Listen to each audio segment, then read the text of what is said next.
Hey folks, for today's Mission Monday, we have a real treat because we're talking with Dr. Al Dayhoff from Evangelize Today. I've been working with Dr. Al for the last 9 months or so, and we've been kind of working together in a team of researchers with him as the lead researcher to try to discover and discern how to do evangelism in this post-Christendom world. And so our conversation is going to be kind of general, and it's going to go into a few different directions here, but I think it's really good, and I think it's going to help you and us rethink how we do evangelism in this world, how we get off of our orthodox real estate and onto unorthodox real estate, how we get out of our churches and out into the wild. And so I invite you to listen and enjoy this episode of Mission Monday. I've been working with Dr. Al for the last 9 months, I think, and we're going to talk a little bit about what we've been talking about, so we can share it with you, and then also kind of his journey into the wild. Just a number of questions to talk through. Al, tell the people about who you are, how you got to be where you are today in terms of evangelism, and what you're doing with Blue Church. So thank you, Pastor Matt. It has been a delight, by the way, to work with Matt. We've been in a relationship about 9 months. He's in a residency cohort of a group of pastors that I partner with. And Matt, you have some guns, my friend. You have some extraordinary skills, and it has been a delight to work with you and learn from you as well. So maybe to go into your question, about 30 years ago, planted a church in the Washington, D.C. area. About 10, 11 years ago, we built a big building. The building filled up. And what I noticed is all we did is recollect Christians from the surrounding churches around us. And we were the new shiny thing. We had a really great sliding board on the playground, right? And I was in my final trimester of ministry. And I sort of located a dissonance in my soul, a question that I was informing, but I couldn't admit it was there, of what am I doing? And how is this working? And in this season of life, I was late 40s. What is my next season? And I'd been walking on Christian carpet, doing Christian handshakes, drinking Christian coffee, all good, okay? But there was a dissonance that, does this faith message work out there? And I wasn't out there. I was on orthodox real estate, what I call it. So, I went in a blues bar. That's where all pastors go when they wrestle with this dissonance. And that blues bar can be any number of things, right? But I actually went to a blues bar, and it became my parish. I wasn't aware of this, but I think I started pastoring people primarily through listening to them. And Pastor Matt, I found one epic discovery that changed my life. Is I noticed this. When I listened to people, the encounter went in a good direction.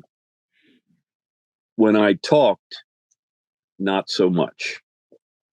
And I began to wrestle with, okay, what is this? Especially in this time and space where 85% of the population is not coming into our Christian systems. So things began to build, and to make a long story short, I started showing up on Sunday morning, and others did, and we built something called Blue Church. And we've got about 100 people from the bar in Blue Church, and then about another 700 in the bar that call me Pastor Al. This is just a blues bar in Washington, D.C. I sort of brag about my bar because these are the people that run the world that come. But I have found pastoring them, and in particular pastoring the non-Christian, a journey that has made my heart sing, and I hope it never ends. So those are a few thoughts, Matt. Yeah. Yeah. Thanks. I think that's one of the things that a lot of pastors are experiencing. And this is kind of how I got more involved with you was we have this congregation that they've kind of grown up in the church often, and they know how to show up on Sunday morning, and they know how to show up to a small group, and they know these really healthy pastures where they find good spiritual nourishment. They know how to go there, and we don't actually have to work to get them to come in usually. But then you have the rest of this world that they don't have these patterns of spiritual nourishment. They don't have these ways of connecting to God and to His body. They don't have those things. And so how do we bring them in? It's like, well, they're generally not coming in when we just invite them, because it looks very foreign. It looks like this alien landscape. Why would I go there? And instead, we think, how can we go to where they are and form community where they are, and connect them in with this life-giving church? But how do we form communities where they are able to actually form communities? And so that's kind of one of the reasons why I started connecting with you and trying to find this balance of pastoring a local congregation while also trying to pastor people who might never set foot in our local congregation. Hopefully they do, but they might not ever step foot in there, and they need to be pastored. So how do we get out to be where they are? You say orthodox real estate, like literally real estate, the place where the church meets. How do you get onto unorthodox real estate and have conversations with unorthodox people? So I think that's one of the reasons why I really went towards you and said, hey, would you help coach me up on this? It's been really nice these last 9 months. You are executive director of Evangelize Today, and you have a number of core values, kind of what you are about. Will you tell the people who are watching this kind of what you're about, and a little bit of how each of those values looks when you're living out in the wild? Thank you, Matt. And one of the things I'm excited about is you, as a young 30-ish year old man, have demonstrated that you can break the gravitational pull of orthodox real estate and get into the wild. It's very difficult for some, and you have made great strides in that, and I just want to celebrate that with you. Sometimes we'll go with that. I mean, there are two gravitational pulls that are overwhelming: getting off orthodox real estate onto non-orthodox real estate, right? Mm-hmm. The gravitational pull is overwhelming to stay on, and literally and metaphorically. But the opposite is true now too. It is overwhelming for non-orthodox real estate to get on to orthodox real estate. It is mind-bending, overwhelming. And here is where we find our situation. There's a lot of different things we do, like blues bar, tattoos, all these other things. And to understand those, you have to understand the framework. What are the principles all these things hang on? When we start with the principles, the exotics make more sense, okay? Mm-hmm. If you start with the exotic, like do a tattoo interview, we kind of go, what? So let me start with the principles. The first one is shifting from listening to reply to listening to hear. And what we found is the Christian world, because it's been Christians talking to Christians about Christianity for so long, what we've created is a credentialing, a listen to correct, a listen to judge, a listen to inform. a listen to reply kind of culture. We have the information. Let me tell you what it is. And the world has walked away from that.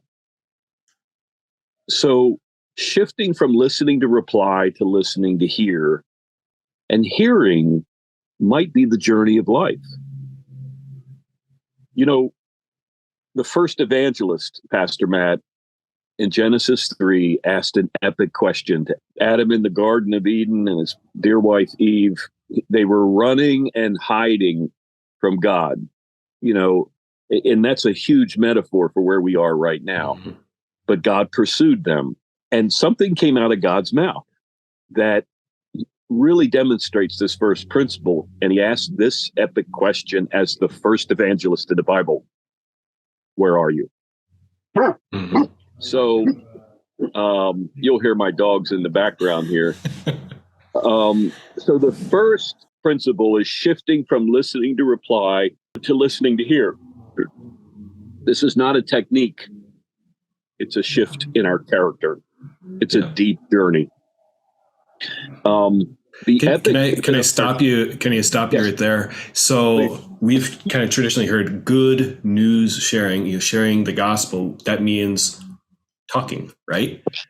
That means we have a message that you don't have, and we're trying to tell you, right? And that's good for you because it's a good message, right? So that is part of like how we have traditionally understood evangelism is definitely like, we're not saying get away from that at all, but it's kind of like this first step of how to begin evangelism, right? Is first you live with the believer and the non-believer to bring good news to them. You don't just come in as an outsider, but you come to be with them. And I see something there in the incarnation of Christ, where he came to be with us first before he began talking, right? How do you see that working out? You mentioned the moment you start opening up your mouth, things often don't go well.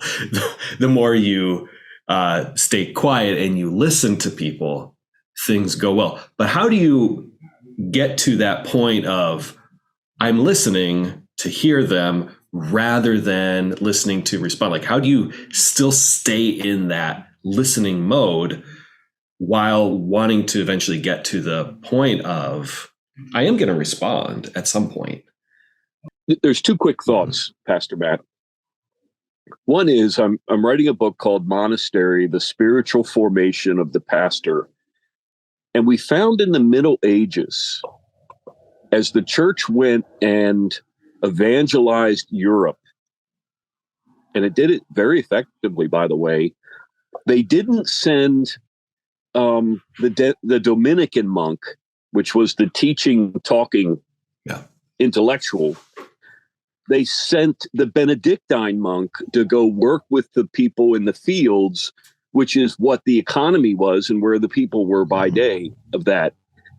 And it's simply by the character of the Benedictine monks being in the field with the people that was the forward position. You know how I think, Pastor Matt, people now have gotten so desperate to talk. They're writing all over their wrapper in permanent ink their most secret thoughts in tattoos. And Al Dayhoff didn't even notice for 55 years. And so the world that we're living in right now is shouting, listen to me, and we can't hear it because Al Dayhoff's character was formed on orthodox real estate, which meant truthing, telling, and presenting was my job. And so when I went and sat in the bar for 3 years and didn't talk, it wasn't them that changed. It was my character that had to be reshaped. There's a second quick thought, and it's a passage of 1 Peter 3:15. It said, be sure to have an answer. And so I was, I tried to be a good little pastor and got all this education and read 3,000 books and, did it all, right? And so I made sure I had all the answers, right? But the passage continues, it said, be sure to have the answer when they ask.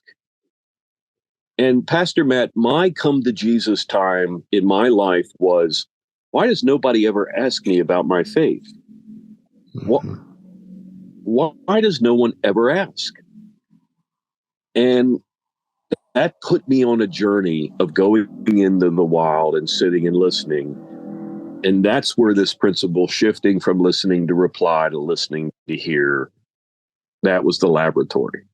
Yeah, What do you think? That's really Pastor good. Matt? That's really good, and I think it's a question that we need to ask ourselves as Christians. Is we should have answers for the hope that's within us. Faith is built on something, after all. It's not just faith and faith, but why aren't people asking us about that? Like, is there something wrong in our character that makes them not want to ask? Is like, well, that hope doesn't seem to be working out for you. Is that there? Is it intimidation? Is it they feel like they could never fit into this church? Like, those are questions we need to ask. And I don't want to go too far down that road. We have a few more core values, and you were kind of working in towards that. You want to keep on going with those? The second value is we have re-entered the age of the parish. This is a quick way to understand that the difference between caged chickens and free-range chickens.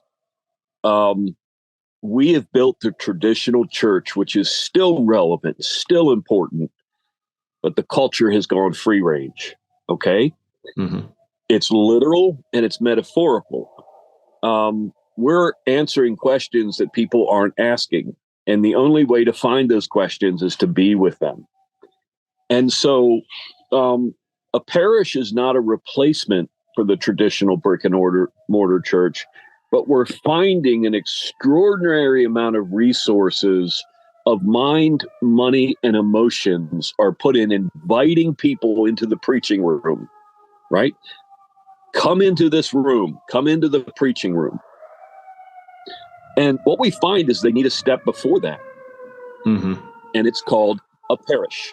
When the bar that I go into, which I call my parish, which I love and am fiercely defensive of, they're mine and I am theirs. When St. Patrick started Christianity in Southern Ireland, he walked in the middle of the brogue and he said, look, you're mine. I am yours. Let's just figure this out. And he stayed with them. And by the way, those were the pirates that first stole him from Britain. He wanted to go back and be with them.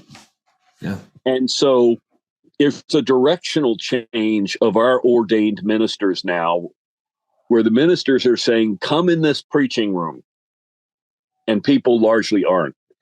Now it's building our young ministers like you, Pastor Matt, that goes out and sits in the middle of people and be with them, listen to them, and watch them come into your parish.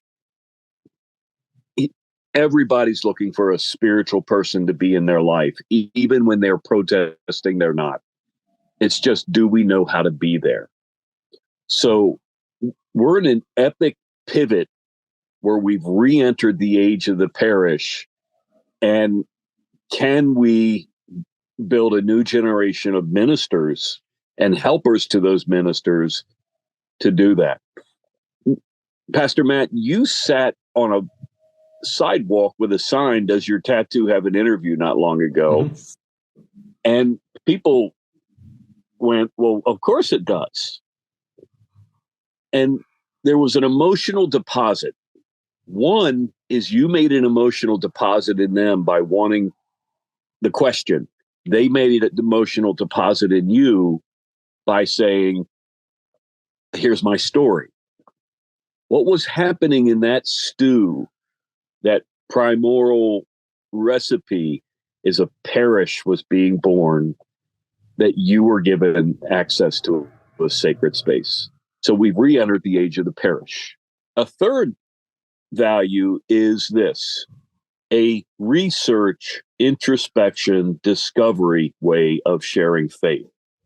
Okay, Al, what does that mean? It means pastoring in the wild, and the parish, the person is already yours. They don't have to go through a membership exam. They don't have to hit any markers. We don't reduce them down to a gospel presentation every time we see them. We're with them. And, in my parish, Pastor Matt, I talk like this. I've been involved now in 10,000 by accident conversations, right? 10,000 by accident conversations. And yet within that stew, in my soul, people find I'm interested in their journey, a research, introspection, discovery way of sharing faith. And I answer questions when they ask me. But there's a mirroring, a second act that happens, and it is this. They are given permission to research, introspect, and discover at whatever speed they want. Okay? Now, this might sound odd, but someone in my parish said, Pastor Al, I can't believe all that God, heaven, Jesus stuff. And what she was saying to me is she still wanted a relationship with me, but she was admitting she wasn't there. And here was my response. I said, let me believe it for you, and we'll get there when we do. And she said, I'm in. And by the way, that's the soul that came to faith. And she walked up to me one day and she said this, look, don't get all crazy, but I think I'm in. I said, you're in where? And she goes, don't start with me. The whole God, Jesus, Savior stuff. I'm there. And I said, I knew you would be. I knew you would be, because she's mine and I am hers. And we get there when we do. And we did that research, introspection, discovery thing for about 4 years. Yeah. There's a fourth value that we hang this on, and it is simply this. Evangelism is love. And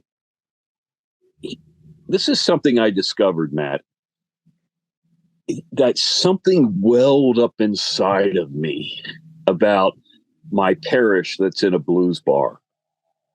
I remember, a church person coming and visiting me in my bar and said, when are these people going to get their lives all right? And Pastor Matt, something welled up inside of me of a defensiveness that they will get there when they do, and they're mine.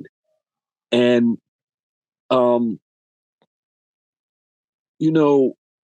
I find these words come out of my mouth often. I don't know, but I love you.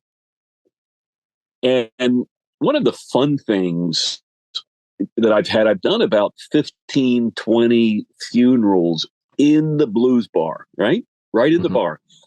None of these folks have a pastor. I'm the bar pastor. So isn't he supposed to do the funerals? And they let me say anything I want. Anything I want. In fact, I just did one last week, and about 150 of the bar peeps came to it. 30 of them came to me afterwards. They waited their time to talk to me. I'm wearing my collar, which I don't wear in the bar all the time. And they said, Pastor Al, would you do my funeral? And I said, sure, but you got homework. You got to tell me where you're going to be after you die. And I said, let's work on that. And they went, okay, we'll work on it. And that is just a zone I love to be in, Pastor Matt. So those are some thoughts. Yeah, those are great. Those are really good. And the thought I had is, we've had a lot of hours spent as a Christian church in America to keep the believers happy and healthy, and that's good. It's good to be happy and healthy. We've spent a lot of effort on that, and part of that is we welcome people in who aren't going to shake up the church, right?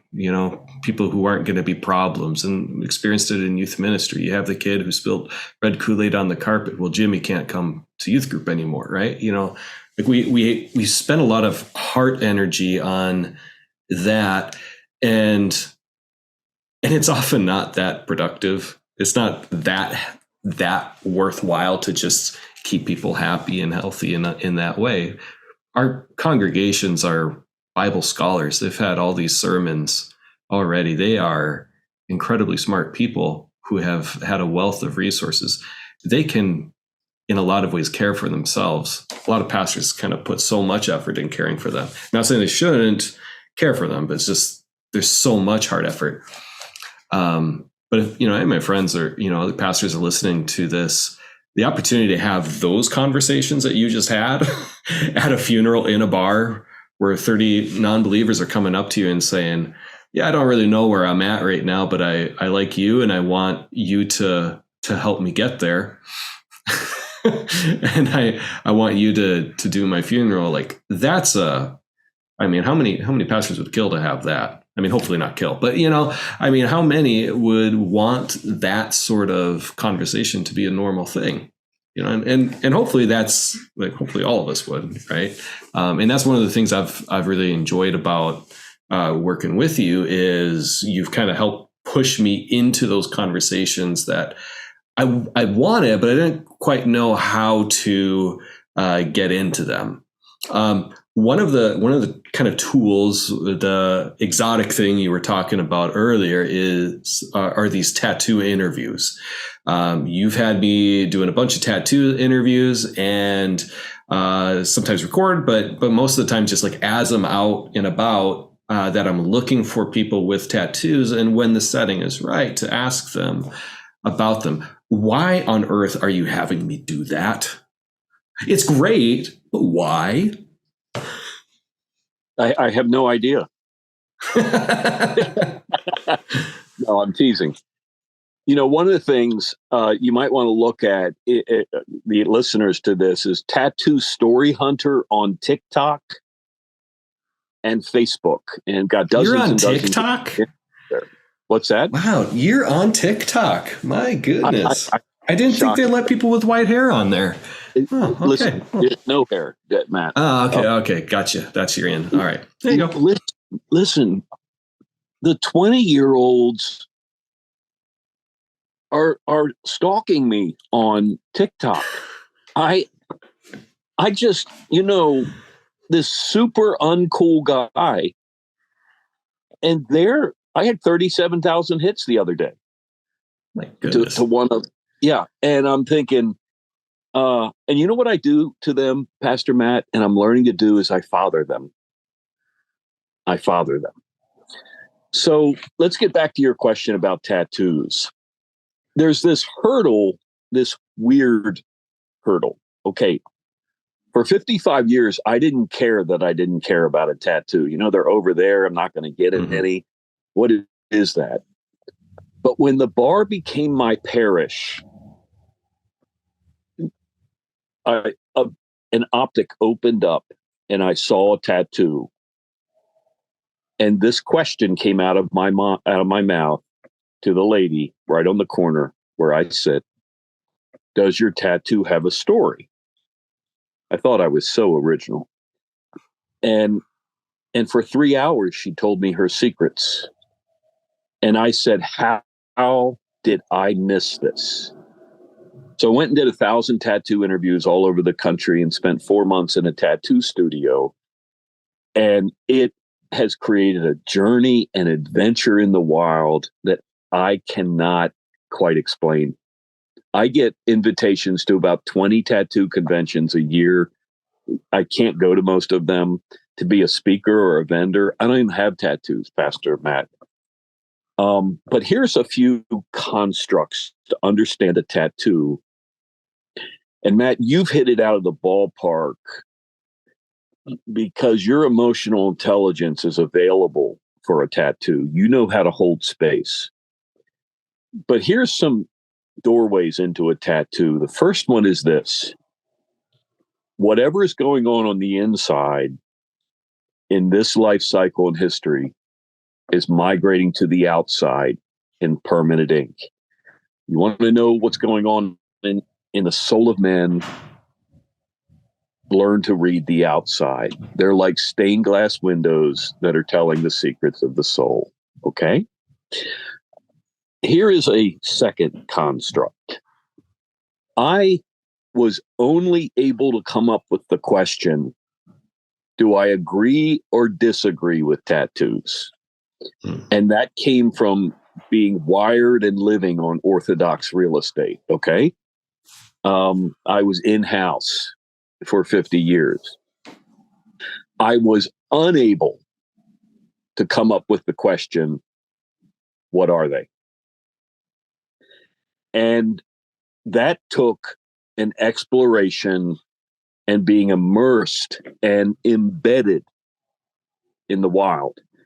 And we can speak about that on a future, promo here. But I've been embedded with 1,000 non-Christians for 10 years now, and the discoveries keep coming. So here's another construct, and I'll end with this one. A tattoo is a confession. It's something from the soul, a secret, a hurt, a hope, a dream, a confession, like the confessional booth, is whatever is going on the inside wants to go out. A tattoo is spring loaded. You touch it and it tells its story. But a tattoo is a confession looking for a confessor, and a confessor is a listener. Back to our first principle, right? Mm-hmm. But we have none. We're doing this truthing, telling, presenting thing. We're listening to reply. And a confessional booth was created called a tattoo studio. One of the most profound journeys you will ever take is becoming a tattoo researcher, because they're the secrets of the soul. Here's a principle that maybe you can help me describe, Matt. When the sacred leaves the wild, like when the priest stays in a building waiting for people to come in, right? When the sacred leaves the wild creates its own sacred. The wild created a confessional booth called a tattoo studio, where people are telling the tattoo artist all their secrets and asking him to describe it on their skin. It is one of the most profound, phenomenal intersections of our day. But tattoos tend not to fit on Orthodox real estate very well. Pastor Matt, when you set up your little tattoo booth on a sidewalk, which I love, with your sign that says, does your tattoo have a story? You were a confessor listening to the confessions of people's souls. And so well done, my friend. Those are a few thoughts. Yeah. It reminds me, it's Jesus saying, he looked out on the crowds and he saw sheep without a shepherd. And his heart was torn up about it. There's one of the things that has happened in hearing the stories from a lot of tattoos. There's a lot of trauma that you end up hearing. There's a lot of sorrow. There's a lot of that, and it's hard to hear someone's really messy stories.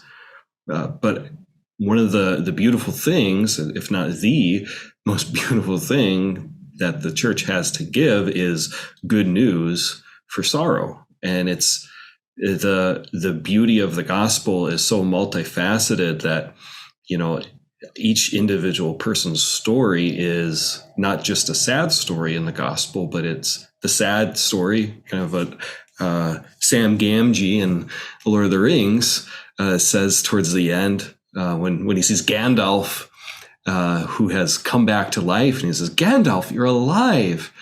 Is everything sad gonna start coming untrue?